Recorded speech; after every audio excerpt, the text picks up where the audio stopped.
The, All right. Let me start off by this is the mayor. that I'm a person who believes very, very strongly in the power of prayer and that prayer changes things. And so I'm going to ask everyone, please join me in praying for the families of folks who lost their lives today. Pray for the speedy recovery for those who are hurt or injured in what happened today. But maybe even more to the point, we're a country and a city that needs prayer. So I'm going to ask you all to join me also in praying for this city, that we can come together at a time like this, and that we can be there for one another the way we always have in times like this. Support one another, help us all get through this very difficult time, not just in our city, but in our country. And that's why I'd ask you to pray for our nation. There's a lot going on right now in our country. A lot of it's confusing. It's a scary time. I've got children. I've got 3 young children. And I'm here to tell you that it is challenging to explain to them what's going on in our country right now. But I've said before, and I'll say it again, I believe in the power of prayer. Change things. And it can change the hearts of people. It can change this country. It can change the city. So please pray for everyone who is affected by today's tragedy. I also want to say thank you to the Dallas Police Department, and say thank you to the Dallas Sheriff's Department, Dallas County Sheriff's Department, Texas Department of Public Safety, and all of our various federal law enforcement partners who acted so quickly today to make sure that today's tragedy wasn't worse than what it was. So on behalf of the city of Dallas, I want to say thank you to all of you. And you're going to hear from some of those folks later, but I want to let you know that we appreciate what you all do, not just today, but every day, to help keep us all safe. And lastly, and this is really important, I would ask all of the city of Dallas residents who can hear me right now, let's be patient, let's remain calm, and let's let our law enforcement partners, our police department, do their job. This is an active investigation. There's still a lot of unanswered questions. And I want to encourage all of you to exercise a little bit of restraint and allow them to do their job to help make sure this continues to be a safe city, and that they can help us figure out what happened here today.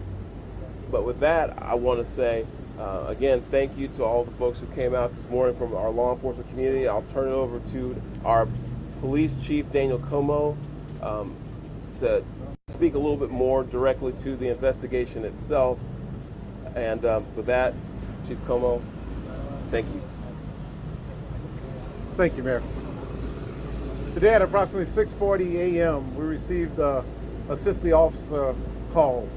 We responded to the call, got to the scene, and we later learned that we had 4 individuals that were shot, 2 of them deceased, including the shooter. The DPD was able to locate the shooter, who was deceased. We're going to be working this investigation shoulder to shoulder with our federal partners. The FBI is on scene, and right now I'm going to introduce you to the SAC of the Dallas Field Division, FBI Joe Rumrock. Yeah, good morning. My name's Joe Rothrock. I'm the special agent in charge of the Dallas FBI Field Office. I want to first start by thanking our partners in local law enforcement, specifically the Dallas Police Department, for their quick and timely response. I can confirm at this time that the FBI is investigating this incident as an act of targeted violence. It is unfortunately just the most recent example we've seen of targeted violence, to include here in North Texas, where back on July 4th, we saw a coordinated attack carried out against an immigration detention center in Alvarado, Texas. What I can also share with you is that early evidence that we've seen from rounds that were found near the suspected shooter contain messages that are anti-ICE in nature. Again, this is just the most recent example of this type of attack. This will be a whole of government response. There will be no resource not utilized to bring all those individuals who are responsible to bring them to justice and to hold them accountable. While we're not releasing identities of any victims at this time, what I can confirm for you is no members of law enforcement were hurt during this attack. If any member of the public has information that would help the FBI's investigation, I would ask that you please report that to 1-800-CALL-FBI. Again, any piece of information will be helpful, but this will be an ongoing investigation between us, a number of federal partners, and our local partners, again, to ensure that anyone responsible is held accountable. With that, I will turn it over to my counterpart from the ICE Enforcement and Removal Office. Good morning. My name is Joshua Johnson. I'm the acting field office director for ICE Dallas.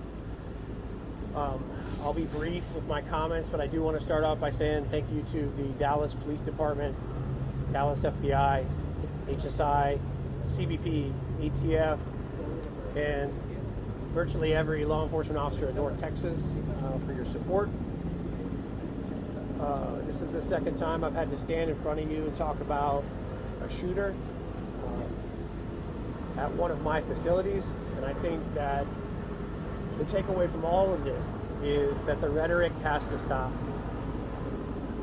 There are people out there who are seeing what is being placed online, and they're coming and they're doing acts of violence against ICE employees. So that's kind of all I have for today, is that it's just got to stop. It's dangerous, and people are losing their lives. Thank you. Thank you all so much for coming. We really appreciate it. Again, thank you all so much. As it was said here today, if you do have any information, reach out to 1-800-CALL-FBI. Thank you. Thank you. This needs to stop. Violence is wrong. Politically motivated violence is wrong. It was 2 weeks ago today that we saw a political assassination in Utah that tore the heart out of much of this country. This is the third shooting in Texas directed at ICE or CBP. This must stop. To every politician who is using rhetoric demonizing ICE and demonizing CBP, stop. To every politician demanding that ICE agents be doxxed and calling for people to go after their families, stop. This has very real consequences. Look, in America, we disagree, that's fine, that's the democratic process. But your political opponents are not Nazis. We need to learn to work together without demonizing each other, without attacking each other. And I want to say thank you. I want to say thank you to the brave men and women of law enforcement. I want to say thank you to the brave men and women of ICE and CBP and everyone who puts their lives on the line to keep us safe. The divisive rhetoric tragically has real consequences.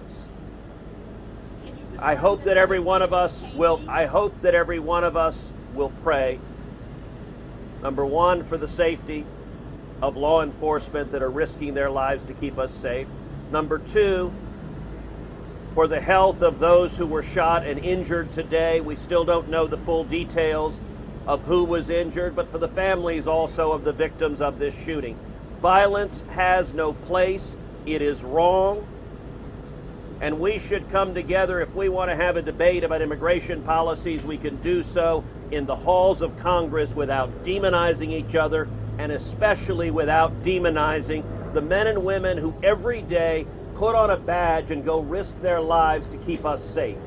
And we should not be putting language out there that inspires madmen to commit evil crimes. Our prayers are with the men and women of law enforcement, and we ought to come together and have some decency across the political aisle to say this violence is wrong and it needs to stop. Senator, have you been told that immigrant detainees were the victims of today's shooting?